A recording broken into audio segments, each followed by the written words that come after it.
থেকে সুলাইকা ঈদগাহ মাঠে ঈদের জামাত অনুষ্ঠিত হয়ে আসছে। এবছর 199তম ঈদের জামাত অনুষ্ঠিত হতে যাচ্ছে। বরাবরের মতো সকাল 10টায় ঈদ জামাত অনুষ্ঠিত হবে এবং একটি বাড়ি মাত্র ঈদের জামাত অনুষ্ঠিত হবে। এখানে মুসল্লিদের আগমনের জন্য দুটি বিশেষ ট্রেনের ব্যবস্থা করা হয়েছে। একটি ভৈরব থেকে আসবে, যেটা ছাড়বে সকাল 6টায় এবং এখানে পৌঁছাবে সকাল 8টায়।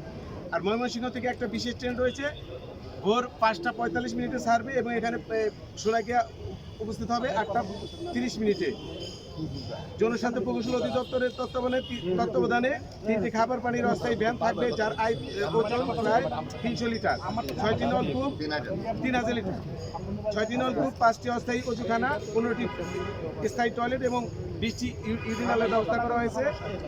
সুলাইকা শহরের বিভিন্ন ঈদগাহ মাঠে নিরাপত্তার জন্য প্রায় 1100 পুলিশ ফোর্স মোতায়েন থাকবে।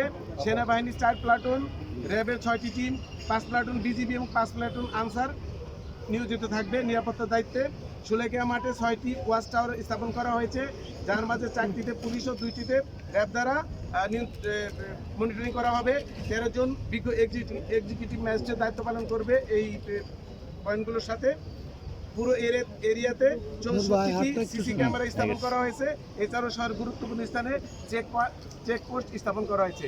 আমরা ইতিমধ্যে সমগ্র বাংলাদেশের গুরুত্বপূর্ণ ব্যক্তিবর্গের কাছে এখানে ঈদের জামাত আদায় করার জন্য, অর্থাৎ ঈদের জামাতে আগমনের জন্য আমরা ইনভাইটেশন লেটার পাঠিয়েছি। সকলকে ধন্যবাদ।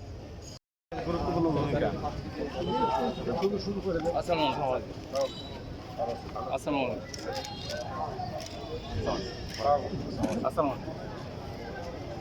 আমরা ব্রিফিং কোথায় দিব?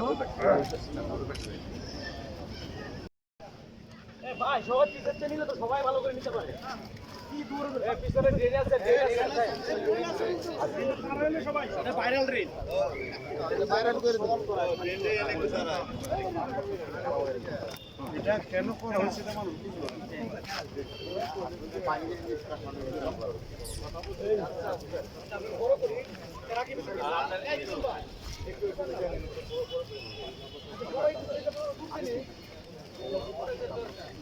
ভাই যারা ক্যামেরা है तो কাছে